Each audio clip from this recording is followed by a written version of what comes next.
First ever factory outlet Mukunda Jewelry grand opening February 14th na Suchitralo.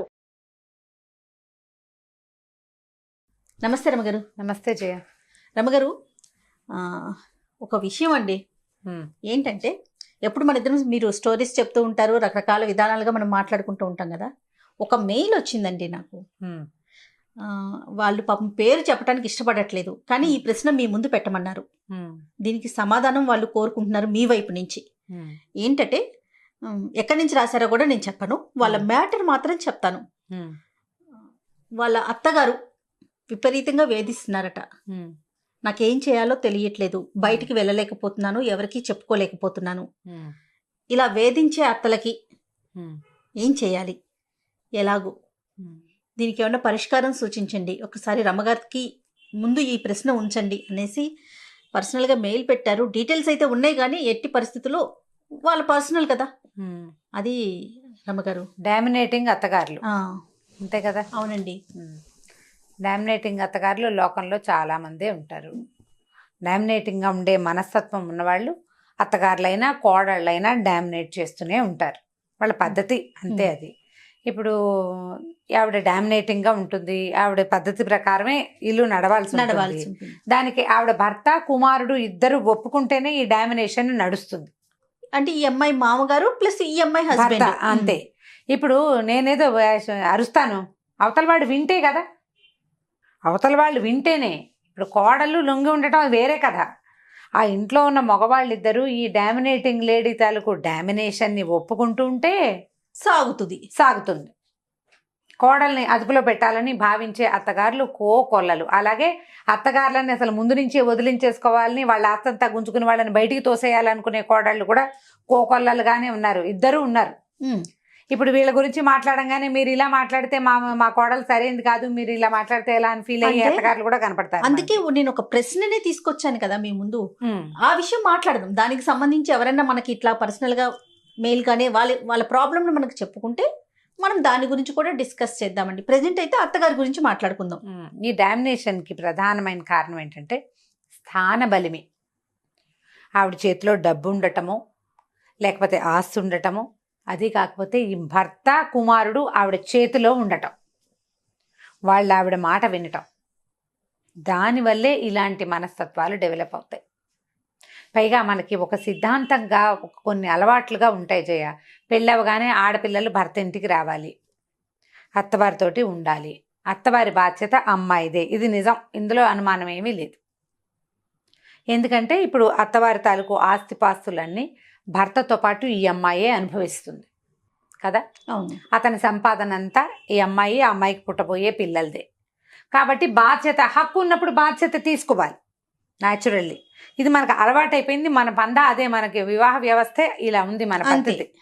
అయితే ఇప్పుడు ఈ పద్ధతి ఇలా ఉన్నప్పుడు బయట నుంచి ఒక అమ్మాయిని తెచ్చినప్పుడు ఆ అమ్మాయిని పూర్తిగా మన కాలి కిందే పెట్టుకోవాలి, మన చేతి కిందే ఉండాలి, దాని పిలక మన చేతిలో ఉండాలి, ఇలాంటి భావాలు ఉండటం వల్ల అదేమంత మంచిది, తెలివైంది, సమర్థనీయమైన విషయం కాదు నిజానికి.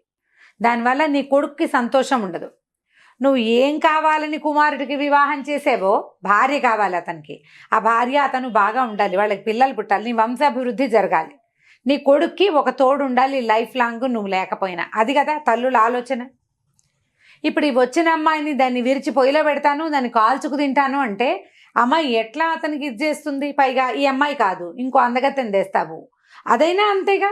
ఎవరైనా కోడలే, ఎవరైనా తప్పదు, తమ మాట వినేలాగా చేసుకోవాలి. కూర్చోమంటే కూర్చోవాలి, నుంచోమంటే నుంచోవాలి, వాళ్ళు చెప్పిందే కరెక్ట్ అని అనాలి, కరెక్ట్ అనాలి, కరెక్ట్గానే బిహేవ్ చేయాలి.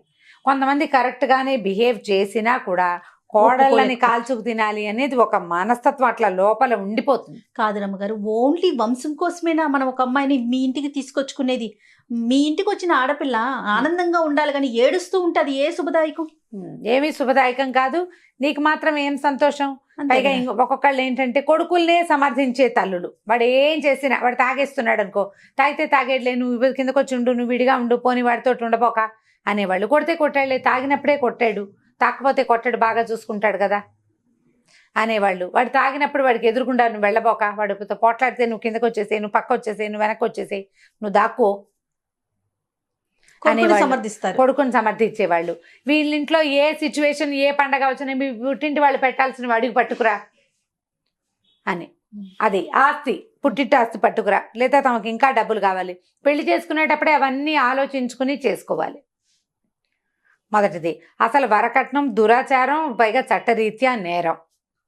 ఎన్ని వరకట్టపు చావులైనా, ఎన్ని అత్తగారుల హెరాస్మెంట్ వల్ల కోడళ్ళు చచ్చిపోయి అత్తలు జైళ్ల పాలవుతున్నా ఈ డామినేషన్ మనస్తత్వము ఈ వేషాలు మానరు. భయం లేదు జయ. అసలు నేను అనుకుంటా చట్టం ఇంకా కొంచెం గట్టిగా అవ్వాలనుకుంటా. ఇప్పుడు ఎలా అయింది, ఈ హెరాస్మెంట్ కింద 498A అని ఒక యాక్ట్ ఒకటి ఉంది కదా ఇండియన్ ఐపీసీలో.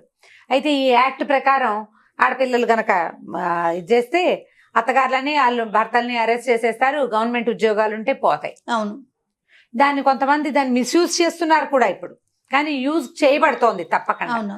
ఇది కొంత మటుకు ఆడపిల్లలకి హెల్ప్ఫుల్ గా ఉండే విషయమే.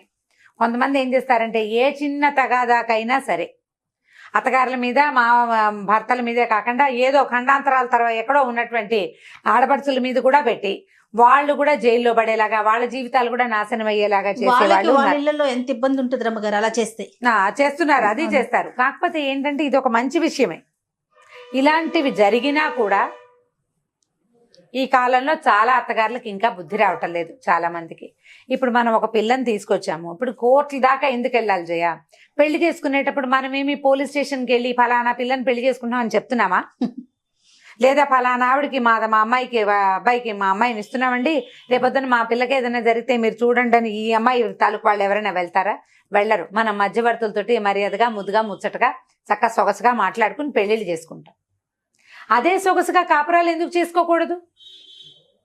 నువ్వు ఓ పిల్లని చూసావు, మనం ఒక పిల్లని చూసుకున్నాము పెళ్లికి. ఈ పిల్లని చూసుకున్నప్పుడు ఏం చేస్తాం, వాళ్ళ ఆస్తి స్వాస్తి వాళ్ళ ఫైనాన్షియల్ కెపాసిటీ అన్నీ మనకు తెలుసు. నువ్వు 4 కనుక్కునే చేసుకుంటావు. వాళ్ళు చెయ్యలేని డబ్బుని నువ్వు లాగాలని ఎందుకు అనుకోవాలి?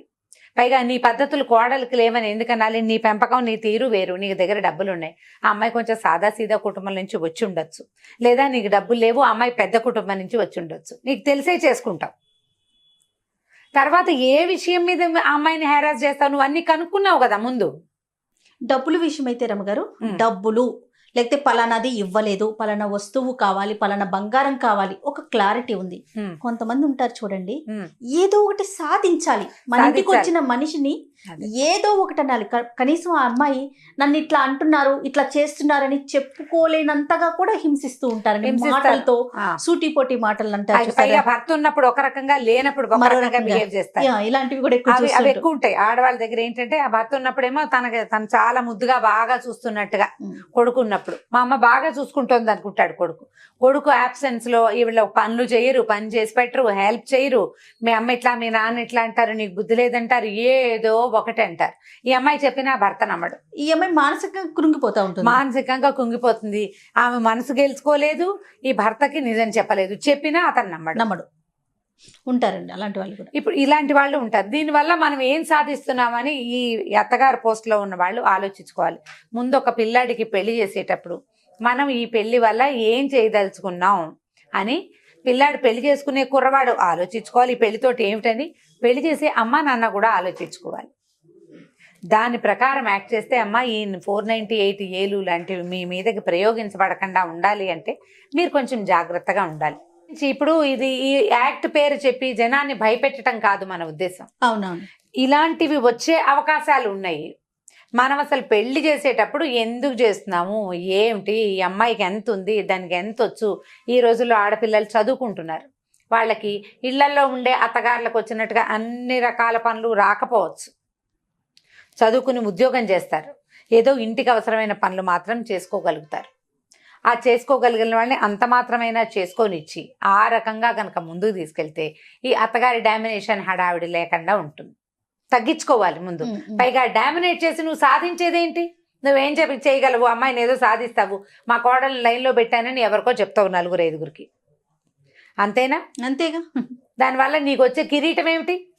False prestige. రేపొద్దున ఏదైనా తేడా వచ్చిందంటే నీ చుట్టుపక్కల నలుగురు కానీ, నీ చుట్టాలు కానీ నీకు అన్నం పెట్టరు, నీళ్ళు పోయరు, నేను హాస్పిటల్కి తీసుకెళ్ళరు, నువ్వు మూల పడితే నీకు మంచినీళ్ళు కూడా ఇవ్వరు. నీకు అవన్నీ చేయవలసింది ఎవరు? నీ ఇంట్లోనే నీ కొడుకు భార్య అయినటువంటి అమ్మాయి. సొంతంగా చేసినా చేయకపోయినా ఎంతో కొంత నిన్ను సపోర్ట్ చేయాల్సింది ఈ అమ్మాయే. అంతే. నువ్వు అమ్మాయితో సాయిదా ఫాయిదాగా ఉంటే నీ తర్వాత రోజులు నీకు సపోర్ట్ కాదు చేస్తుంది. రమ్మగారు, మరి ఆ టైప్ ఆఫ్ మైండ్ సెట్ ఉన్న వాళ్ళని ఎట్లా అండి, ఎట్లా మార్పు తీసుకురావాలి, వాళ్ళ వైపు నుంచి ఎట్లా మార్చాలంటారు? భర్తల ద్వారానే కుదురుతుంది జయ. ఇది మగవాళ్ళకి చెప్పాల్సిందే. మగవాళ్ళు అర్థం చేసుకోవాలి దీన్ని. మా అమ్మ ఇట్లా బిహేవ్ చేస్తుంది, ఇది కరెక్ట్ కాదు. ఇప్పుడు మగవాడికి కూడా పెళ్ళాన్ని అదుపులో పెట్టాలని ఉందనుకో, కరెక్ట్, బాగుంది, పెళ్ళాన్ని అదుపులో పెట్టాలి. మరి మీ నాన్న ఎందుకు మీ అమ్మని అదుపులో పెట్టలేదు? నువ్వు అది ఆలోచించాలిగా. నీ పెళ్ళాం అదుపులో ఉండాలి, నీకు పెళ్ళాం కాబట్టి. మరి మీ అమ్మ కూడా మీ నాన్నకి పెళ్ళాం, నీకు అమ్మ కానీ నాన్నకి భార్యే కదా, నాన్నకి భార్యేగా. మరి అక్కడ ఎందుకు అదుపులో లేదు ఆవిడ? మీ నాన్నేమో మీ అమ్మ అదుపులో ఉండాలి, నీ పెళ్ళామేమో నీ అదుపులో ఉండాలి. ఏం న్యాయం ఇది? ఆలోచించాలి. ఆలోచించద్దు. మీ అమ్మ నీకమ్మ అయిపోయింది, నీకు రేపొద్దున నీ భార్య కూడా నీ కొడుకు విషయంలో ఇలాగే ఉండొచ్చు. అమ్మ గొప్ప కానీ పెళ్ళామే కదా. మరి పెళ్ళాలు అదుపులో ఉండాలంటే అమ్మ పెళ్ళామే, పెళ్ళామే ఇద్దరు భార్యలే కదా. ఈవిడే అదుపులో ఉండాల్సిందే. మా అమ్మ ఇష్టం, మా అమ్మ మోనార్కు, మా అమ్మకి ఇష్టం లేదు కాబట్టి నువ్వు మీ ఇంటికి వెళ్ళకూడదు, మా అమ్మకి ఇష్టం లేదు కాబట్టి నువ్వు బజార్ రాకూడదు, మా అమ్మకి ఇష్టం లేదు కాబట్టి నువ్వు ఉద్యోగం చేయకూడదు, మా అమ్మకి ఇష్టం లేదు కాబట్టి నువ్వు రెండోసారి పిల్లల్ని కనకూడదు, మా అమ్మకి ఇష్టం లేదు కాబట్టి నువ్వు బతకూడదు. ఎలా? అమ్మకి ఇష్టం లేకపోతే నాన్నతో కూడా మాట్లాడకుండా ఉండొచ్చు, నీ భార్య మాత్రం నీ మాటే వినాలి. అదే, ఇలాంటి కండిషన్స్ కూడా ఉంటాయి. అవి ఉంటాయి. ఇవన్నీ కూడా జయ, నేను ప్రతిసారి ఒక పాయింట్ చెప్తా, అందరికీ కోపం వస్తుంది, నీకు కూడా ఒళ్ళు మండుతుంది. ఇప్పుడు మగవాళ్ళు కీలకం. ఆవిడ డామినేటింగ్గా బిహేవ్ చేయడానికి భర్త ఒప్పుకోవటం, కుమారుడు ఒప్పుకోవటం, ఈ రెండు కారణాలు. నేను సపోర్ట్ చేస్తాను రమ్మగారు, కరెక్ట్, మీ పాయింట్ కరెక్ట్. ఇది ఇప్పుడు వాళ్ళు గనక నువ్వు ఇలా ప్రవర్తించద్దు, ఈ అమ్మాయి వెళ్ళిపోతుంది, ఎట్లా నా పెళ్ళిని నేను బచాయించుకోవాలమ్మా, ఎందుకు ఇట్లా బిహేవ్ చేస్తావు, అసలు ఎక్కడ తప్పు జరుగుతుందని మాట్లాడాలంటాను. పెళ్ళిళ్ళు చేసే ముందే ఆలోచించుకోవాలి జయ, ఇవన్నీ కూడా కూలంకషంగా. తర్వాత గొడవలు వస్తున్నాయి అనుకో, ఆ అమ్మాయిని తల్లిని భర్తలు ఇద్దరు అంటే మామగారు భర్త కూర్చోబెట్టి మాట్లాడుకోవాలి. ఇప్పుడు ఈ తల్లుల డామినేట్ చేసే అత్తగారులకు తోడు కొద్దిగా ఆడపడుచులు తెలివితేటలు కూడా కొంత ఉన్నాయి అనుకో, ఇక అంతే సంగతి. ఇంకా ఎక్కువ కొంతమంది ఏం చేస్తారంటే, కూతురు ఉందనుకో, ఒక కొడుకు కూతురు ఉంటే అన్ని పూసకొచ్చినట్టు కూతురికి రోజు ఫోన్ చేసి చెప్తారు. ఆ అమ్మాయి ఏదో బోధిస్తుంది, ఆ అమ్మాయి ఐడియా ప్రకారం తల్లిని వెనకేసుకొస్తారు. న్యాచురల్, అన్నయ్య కాపురం చెడగొట్టాలని ఏం ఉండదు అందరికీ, కానీ తల్లిని వెనకేసుకొస్తారు. నువ్వే కరెక్ట్ అంటారు. తల్లి ఇంకా రెచ్చిపోతుంది. ఏది ఏమైనా నువ్వు కుమారుడితో ఉండాలి, మన తాలూకు పద్ధతి అదే. చచ్చిపోతే నెత్తి కొడుకే పెట్టాలి, ఏ తద్దినమో పెడితే వాడే పెట్టాలి, కూతురు పెట్టేది లేదు. ఎందుకంటే కూతురు చేతిలో ఏముండదు, కూతురు నీ గట్టిగా మాట్లాడుతుంది, కూతురు ఇంట్లో ఆధ్వర్యం అంతా కూతురు భర్తది ఉంటుంది జనరల్గా, అంతే కదా. ఇక్కడ నీ కొడుకున్నట్టే, ఇక్కడ మనం ఉన్నట్టే అక్కడ కూతురు అత్తగారు కూతురు భర్త వాళ్ళ హైరాన్ హెచ్చుగా ఉంటుంది. ఆ అమ్మాయి నీతో ఫోన్లో మాట్లాడుతుంది కానీ నిన్నేం ఉద్ధరించదు. అంతే కదా జరిగేది. ఇప్పుడు అమ్మాయి ఇప్పుడు మాట్లాడుకుని ఆ తెలివితేటలన్నీ మన నువ్వు కోడల మీద ప్రదర్శిస్తే ఎట్లాగా? ప్రతి అత్తగారు మొట్టమొదట తెలుసుకోవాల్సింది ఏంటంటే, నాకు 2 పిల్లలు ఉన్నారు, లేదా 2 కుమారులు, లేదా ఓ కుమారుడు ఓ కుమార్తె, 2 కుమార్తెలే ఉన్నారు అనుకుందాం. వీళ్ళతోటి మనం ఎట్లా చేయాలి అనేది ప్లాన్ చేసుకోవాలి. మొదట ఒక అమ్మాయి ఉంటే అబ్బాయి సంగతులన్నీ అమ్మాయికి చెప్పకూడదు. అబ్బాయి ఇంట్లో ఏం జరుగుతున్నా నువ్వు హ్యాండిల్ చేసుకోవాలి దాన్ని. కూతురుకి చెప్పి ఆమె సలహా తీసుకుందామని అనుకోవద్దు. ఆ అమ్మాయి ఇప్పుడు నీకు 50-60 ఏళ్ళు నీకుంటే కూతురికి 25-30 ఏళ్ళు ఉంటాయి. ఆ పిల్ల ఐడియాలు ఎలా వర్కౌట్ అవుతాయి? కావు. ఆమె తెలివితేటలు వేరుగా ఉంటాయి. ఒకవేళ 2 అబ్బాయిలే ఉంటే ఈ అబ్బాయి ఇంట్లో విషయం ఆ అబ్బాయి ఇంట్లో చెప్పద్దు, ఆ అబ్బాయి ఇంట్లో విషయం ఈ అబ్బాయి ఇంట్లో చెప్పద్దు. 2 అమ్మాయిలే ఉండి 2కి వివాహాలు అయిపోయి ఉంటే గనక ఈ అమ్మాయి గొప్పదని ఆ అమ్మాయికి చెప్పకూడదు, ఆ పిల్ల చాలా మంచిదని ఈ పిల్లకి చెప్పకూడదు. ఏ పిల్లని ఆ పిల్లని సెపరేట్గా ఉంచుకుని వాళ్ళిద్దరు కలుసుకున్నప్పుడు వాళ్ళు కలుసుకుంటారు. మీరు జాగ్రత్తగా హ్యాండిల్ చేస్తే ఫ్యూచర్ బాగుంటుందమ్మా. ఇప్పుడు మనం ఏం చేస్తున్నాము, ఈ ఓల్డేజ్ హోమ్స్ ఎక్కువైపోతున్నాయి, పిల్లలు చూడలేదు అని పిల్లల్ని తెగతిట్టిపోస్తాం. పిల్లలదే కాదు ఆ సమస్య, పిల్లలది కొంత ఉంటే పెద్దవాళ్ళు కూడా ఇలా కాల్చుకు తింటే బాగా సతాయించి, నువ్వు బాగా గట్టిగా ఉన్నన్నాళ్ళు నువ్వు సతాయించి తిట్టిపోసి ఎక్కిరిచ్చి దాన్ని ఏదో ఒకటని డామినేట్ చేసి పని రావట్లేదని తిట్టిపోసి అన్ని రకాలుగా అమ్మాయి ఫ్యామిలీని ఎక్స్ప్లాయిట్ చేస్తే నీకు ఓపిక తగ్గిన నాడు వాళ్ళు నిన్ను వదిలించుకుంటారు. చూడాలనిపించదు కదా. చూడాలనిపించదు కదా. బాగా చూసిన అత్తగారులన్నీ కూడా వదిలించుకునే రోజు ఇది. కాబట్టి ఈ డామినేటింగ్ వ్యవహారాన్ని కొంచెం తగ్గించుకుని అమికబుల్గా ఎవరి జీవితం వాళ్ళు జీవిస్తూ ఉంటే ఎవరి దారిని వాళ్ళం హాయిగా ముందుకెళ్ళిపోతాం. దీన్ని ఆలోచించాలి. ఇది రేపొద్దున నా ఫ్యూచర్లో ఎట్లా నా సంగతి, నేను ఎవరి మీద డిపెండ్ అయి ఉంటాను. ఎమోషనల్గా డిపెండెన్సీ కావాలి, ఫిజికల్గా డిపెండెన్సీ అవసరపడుతుంది. ఫైనాన్షియల్ డిపెండెన్సీ చెప్పనే అక్కర్లేదు. చాలా సంబంధ బాంధవ్యాలు నెరపకపోయినా కనీసం అమ్మాయిని చిన్నబుచ్చకుండా ఉంచితే. అవును, ఇప్పుడు మనం ఈ పాయింట్ మాట్లాడంగానే జనం ఎట్లా రియాక్ట్ అవుతారంటే కొంతమంది అదేంటంటే అత్తగారులైనా డామినేట్ చేసేది, మీరు ఇలా ఒకవైపే మాట్లాడారు అని బాధపడతారు. అదే చెప్పాను కదా. కోడళ్ళు, డామినేటింగ్ కోడళ్ళని గురించి కూడా దీనికి బ్యాక్ టు బ్యాక్ ఇంకొక వీడియో చేద్దాం. ఇది కూడా యాక్చువల్గా అందరికీ తెలిసిన విషయమే. ఒక ఆవిడ పర్సనల్గా మనకి ఇచ్చి దయచేసి మీరు మాట్లాడండి దీని గురించి చెప్పండి అని అడిగారు కాబట్టి ఆ సందర్భానుసారం మాట్లాడాము. మీరన్నట్లుగా కోడళ్ళకి సంబంధించి కూడా చేద్దాం. అందరి వైపు నుంచి మాట్లాడతాం కదా మనం. అవును, కాబట్టి ఇది నేర్చుకోవాలి. ఇది మనం మొదట తెలుసుకోవాల్సింది ఏంటంటే, మనం పెళ్ళి ఎందుకు చేస్తున్నాం అబ్బాయికి, ఆ వచ్చిన అమ్మాయిని మనం ఎందుకు అడ్జస్ట్ అవ్వలేము. దీని కాదు ఇంకో బంగారు కొండ తెచ్చినా అది పరా ఇంటి బిడ్డ. ఆ అమ్మాయి పద్ధతులు అమ్మాయికి ఉంటాయి, అంతే. అమ్మాయి అలవాట్లు కొన్ని ఉంటాయి, అవి ఇవి అడ్జస్ట్ అవ్వడానికి టైం పడుతుంది.